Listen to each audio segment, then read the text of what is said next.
Heureuse de vous retrouver, mesdames et messieurs. Bienvenue à ce nouveau numéro de l'actualité sur A30 Télévision. D'abord les titres.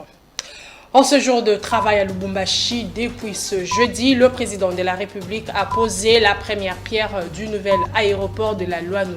Félix Tshisekedi a également procédé au lancement de la 9e édition de l'Expo Béton avant d'inaugurer dans la soirée un centre hospitalier moderne. Tous les détails à suivre dans ce journal. Clôture à Kinshasa des assises de la première session ordinaire du Conseil supérieur de la magistrature. Le président de cette institution, Dieudonné Kamuleta Badibanga, a salué le travail accompli par les magistrats et a promis un suivi rigoureux des résolutions issues de ce travaux.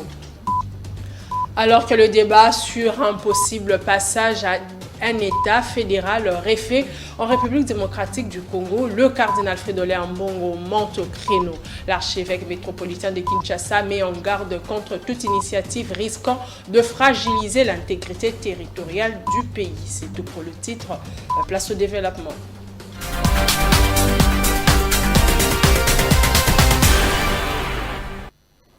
Bonsoir. À Lubumbashi, où il séjourne depuis ce jeudi dans la matinée, le président de la République a lancé la 9e édition de l'Expo Béton. Félix Tshisekedi a exprimé son ambition de doter la RDC d'un vaste réseau ferroviaire reliant le Grand Katanga, le Grand Kasaï, le Grand Bandundu à Kinshasa jusqu'au port du Banana. On l'écoute. Je rêve d'un réseau ferroviaire reliant le Grand Katanga au Grand Kasaï, au Grand Bandundu, à Kinshasa, au Congo central, jusqu'au port en eau profonde de Banana.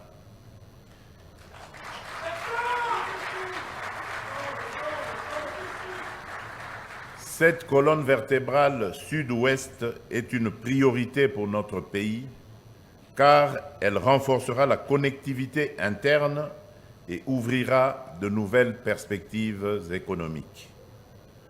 Afin de garantir l'efficacité et un suivi rigoureux de ces initiatives, j'instruis le gouvernement, sous l'autorité de Madame la Première ministre et en étroite collaboration avec mon cabinet, de constituer un groupe de travail dédié à la coordination et au suivi des activités liées au corridor. Mais au-delà des infrastructures, nous devons veiller à un développement harmonieux. Les corridors doivent être accompagnés d'un urbanisme maîtrisé avec des zones résidentielles, commerciales et des services publics de qualité, de petites et moyennes entreprises et petites et moyennes industries pour booster l'économie locale et créer des emplois, d'une exploitation responsable de nos ressources, notamment dans les secteurs miniers et agricoles, pour garantir une chaîne de valeur profitable à nos communautés.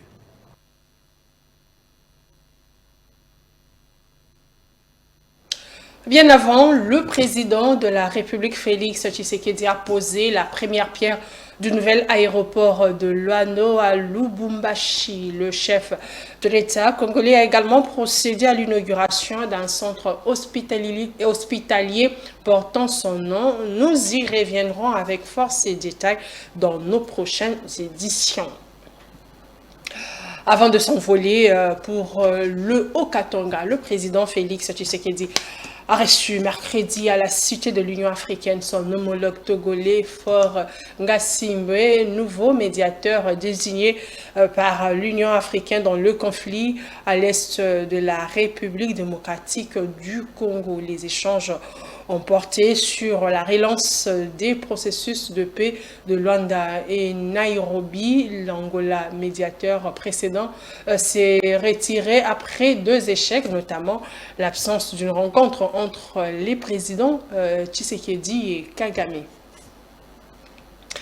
Situation sécuritaire à l'est du pays, on en parle dans cette édition. Le ministre des Affaires étrangères, la ministre plutôt des Affaires étrangères, Thérèse Kaikwamba Wagner, a interpellé mercredi le Conseil de sécurité des Nations Unies. La patronne de la diplomatie congolaise a dénoncé la violation persistante de la résolution 2773 par le régime de Kigali. Thérèse Kaikwamba a appelé à une application ferme des décisions onusiennes pour stopper le soutien aux groupes armés. On l'écoute. La République démocratique du Congo recommande ainsi de constater formellement le non-respect de la résolution 2773 par le Rwanda, de mettre en place un mécanisme de suivi assorti de mesures coercitives progressives, de sanctionner la chaîne de commandement des RDF et des décideurs politiques responsables, de révoquer le statut du Rwanda comme pays contributeur de troupes, d'imposer un embargo sur les minerais rwandais issus de l'exploitation illégale en RDC et d'instaurer un régime de notification obligatoire sur les transferts d'armes à destination du Rwanda. Ces mesures sont fondées dans les faits, le droit et le mandat même du Conseil de sécurité. Sans ce fait palpable, il est fort évident que le Rwanda et le M23 puissent entraîner la perte totale de l'autorité de ce Conseil, non seulement aux yeux des populations congolaises meurtries depuis 3 décennies, mais aussi aux yeux de toutes les nations du monde qui croient encore à la mission universelle de ce Conseil. Monsieur le Président, Mesdames et Messieurs les membres du Conseil, alors que ce Conseil délibère, les populations de Goma, de Bukavu, et de l'Est de la République démocratique du Congo en général subissent chaque jour les conséquences de l'inaction. Elles ne sont pas oubliées, leur souffrance est visible, leur résilience force le respect, leur dignité demeure intacte et notre unité nationale inébranlable. Avant que l'espoir soit ravivé par la résolution 2773 ne s'éteigne, la République démocratique du Congo appelle ce Conseil à décider sans délai des organes chargés de son exécution, évaluer clairement les conséquences de non-respect, y compris par des sanctions ciblées, et mettre en place un mécanisme de suivi garantissant la redevabilité et la cohérence de la réponse internationale. Alors que ce Conseil délibère, les populations de l'Est de la République démocratique du Congo continuent de subir les conséquences de l'inaction. La ministre congolaise des Affaires étrangères, Thérèse Kaikwamba, a également exigé la reconnaissance du génocide Hutu-Burundais de 1994 et du Génocoste en République démocratique du Congo. Monsieur le Président, Mesdames et Messieurs les membres du Conseil de sécurité, je souhaite conclure cette intervention sur une note de mémoire. Avril est un mois de recueillement, celui où nous commémorons le génocide rwandais, le génocide contre les Tutsis.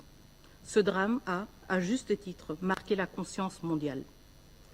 Mais il a aussi déclenché une autre tragédie, plus longue et souvent tue, celle du peuple congolais. Depuis 30 ans, l'Est de la République démocratique du Congo subit les répliques de cette horreur initiale. Il a absorbé, seul, le choc d'une instabilité régionale née de la fuite des génocidaires, de la prolifération des groupes armés et d'une logique de représailles sans fin. Cette situation trouve son origine dans les décisions, entre autres prises en 1994 par la communauté internationale, sous l'impulsion du Conseil de sécurité, à travers notamment la résolution 918, qui a encouragé les autorités zaïroises d'alors à ouvrir leurs frontières pour accueillir les réfugiés rwandais. Ces décisions, prises sous la pression de l'urgence humanitaire, ont eu pour effet d'importer le conflit, permettant à des responsables du génocide de se retrancher à l'intérieur de notre territoire.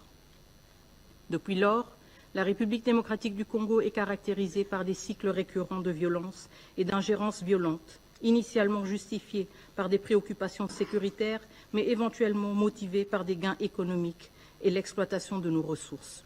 Nous, Congolais, appelons cette tragédie un génocide. À Kinshasa, le vice-premier ministre en charge de l'Intérieur et Sécurité, Jacques Machabani, a lancé les travaux de construction de 80 sous-commissariats de police pour la zone ouest de Kinshasa. Un projet ambitieux pour rapprocher la police de la population et de moderniser les infrastructures sécuritaires. C'était mercredi au quartier CPA Mouchi dans la commune de Mongafula. La sécurité des Congolais, mieux des Kinois, devient une priorité absolue pour le vice-premier ministre en charge de l'Intérieur, Jacques Machabani, surtout en cette période où la ville de Kinshasa connaît plusieurs poches d'insécurité. C'est en réponse à ce phénomène d'insécurité que le patron de l'Intérieur a posé ici au quartier Mouchi dans la commune de Mongafula la première pierre pour la construction de 80 nouveaux sous-commissariats pour cette partie ouest de la capitale.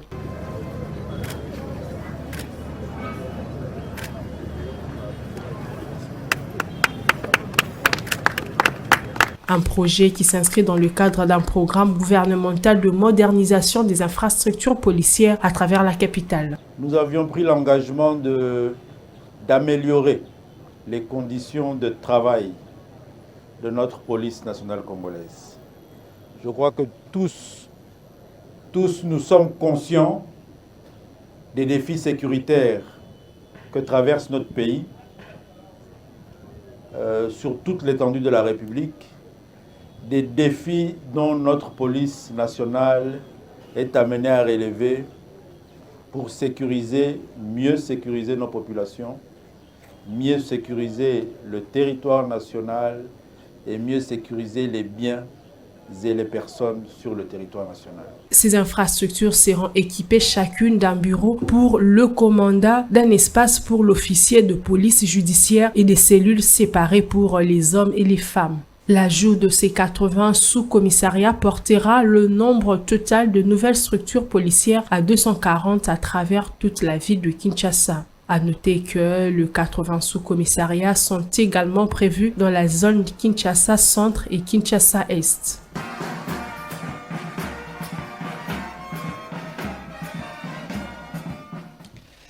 La République démocratique du Congo a abrité en début de semaine la 16e réunion du Conseil des ministres du commerce de la ZLCAF, zone de libre-échange continentale africaine. Au cours de la conférence de presse sanctionnant la clôture de ces assises, le ministre du commerce extérieur de la RDC, Julien Paluku, a indiqué que son pays veut se doter des infrastructures essentielles pour permettre la bonne circulation des produits. Tout le monde sait que l'union fait la force. Le fait de se retrouver dans une union, ça permet d'équilibrer les niveaux de développement. Les uns bénéficient de la force des autres. Face par exemple à cette menace de hausse des douanes par les Américains, dans le Conseil des ministres, nous avons évité de prendre des positions individuelles. Chaque pays ne va plus prendre une position pour dire non, face à la hausse des frais de douane des États-Unis, voici ma position. Et donc si nous consolidons la ZLECAF, eh bien l'Europe pourra dire un jour, j'ai fait ceci, nous aussi, et Afrique, nous réunissons, nous disons, voici les mesures de réciprocité. Mais tant que nous sommes encore divisés, un président peut se lever aux États-Unis, il dit, allez, je vous frappe avec 145%. Mais comme nous sommes fragiles, bon, chacun va commencer à se battre et aller individuellement se courber et négocier. Donc l'objectif de la ZLECAF, c'est aussi celui-là, de dire, nous créons une union.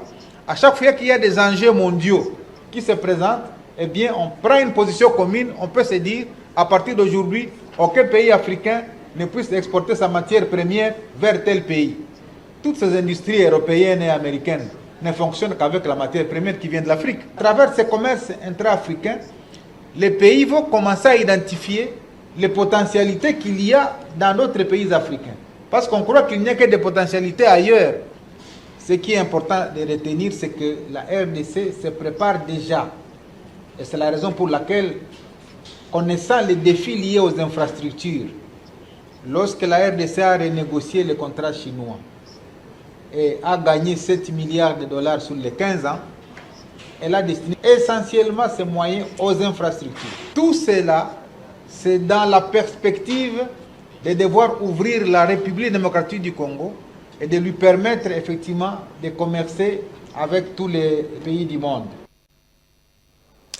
Les assises de la première session ordinaire de l'Assemblée générale du Conseil supérieur de la magistrature se sont clôturées ce jeudi à Kinshasa. Le président du Conseil supérieur de la magistrature et président de la Cour constitutionnelle, Dieudonné Kamuleta Badibanga, a remercié les magistrats pour le travail de haute facture avant de promettre un suivi rigoureux des résolutions adoptées.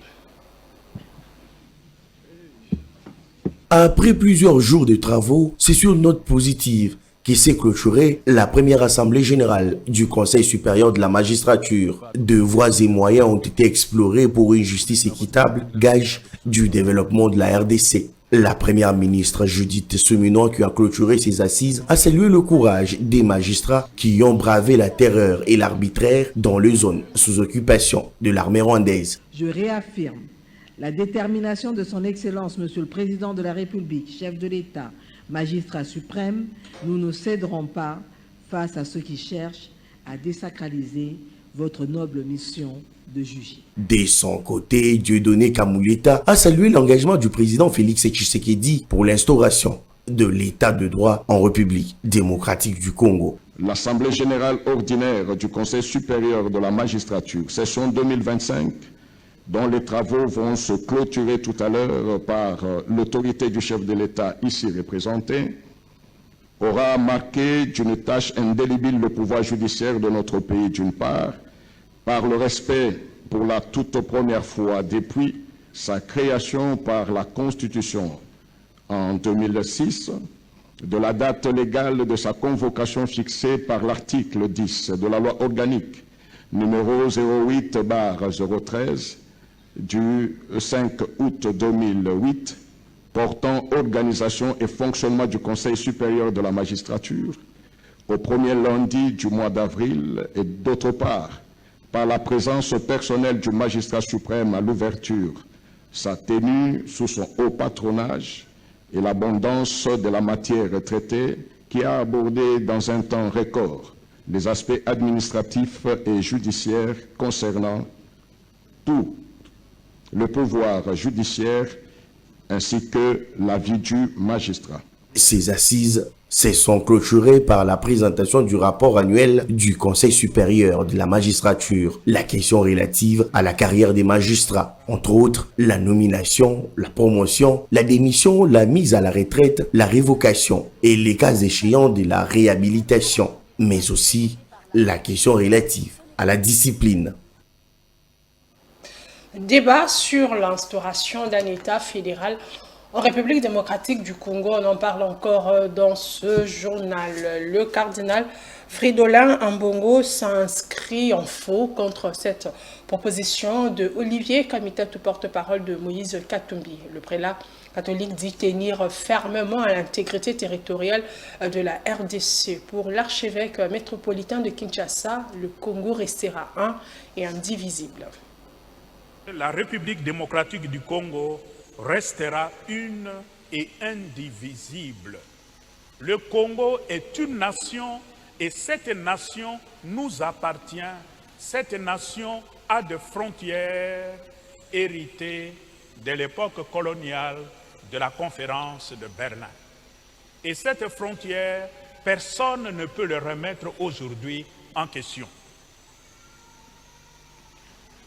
Mais face au drame humanitaire et sécuritaire, surtout à l'est de notre pays, j'exhorte les uns et les autres à écouter l'appel de Jésus qui les invite à aller en profondeur,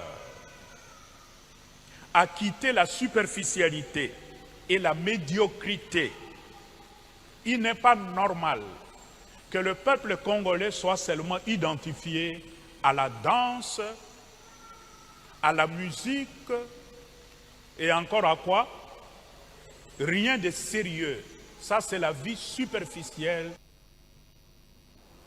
Dans le reste de l'actualité de ce mercredi, au Konchachi du général-major Alegbia Nitetesia, commandant de la 34e région militaire des FARDC de suite d'un malaise, incarcéré pour fuite devant l'ennemi lors de la chute de Goma. Il était jugé par la haute cour militaire aux côtés de 4 autres officiers nommés en 2024 par le président Félix Tshisekedi. Il avait pris ses fonctions au mois de mars dernier. Le centre culturel et artistique des pays de l'Afrique centrale se dirige dans la bonne direction. 3 mois après son inauguration par le président Félix Tshisekedi, le directeur de cet établissement a présenté un bilan trimestriel plutôt satisfaisant en termes d'activités organisées dans le centre et par le centre. C'était ce jeudi au cours d'une conférence de presse à laquelle ont pris part nos reporters. Juste après l'inauguration par le président de la République, l'administration du Centre culturel et artistique des pays de l'Afrique centrale s'est mise à l'ouvrage sous le leadership du professeur Baloufou Bakoupa Kaninda, directeur général. 3 mois après, tout va dans la bonne direction, avec déjà plusieurs activités organisées. Devant la presse pour ces bilans du premier trimestre, le directeur général en a énuméré quelques-unes. Ici, votre centre a été la première institution de ces pays à organiser un programme que vous voyez là, Debout peuple du Congo, pour répondre à l'appel à la mobilisation patriotique. Ce programme, nous l'avons fait avec la Fondation Djangenda et avec l'orchestre symphonique Kimbangiste le 15 février. Et nous avons offert un concert magnifique.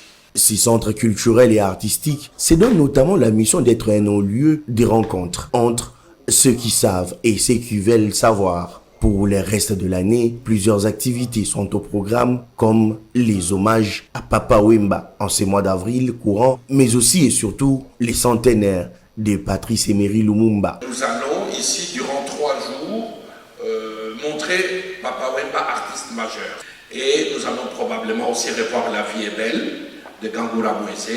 Le 1er mai, nous allons faire culture des yeux, culture oculaire, qui est un programme que nous allons faire avec des médecins ophtalmologiques pour parler de la culture des yeux, la culture du regard. Le professeur Baloufou Bakoupa Kaninda a saisi également l'occasion pour mettre les points sur les i face aux vociférations de l'INA, Institut national des arts. L'INA garde son autonomie complète sur ses bâtiments et son programme académique.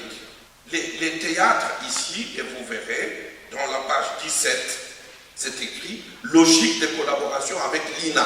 Donc, les étudiants de l'INA, sur un calendrier pédagogique bien établi, conviennent avec le centre de l'utilisation de cette salle pour des raisons pédagogiques.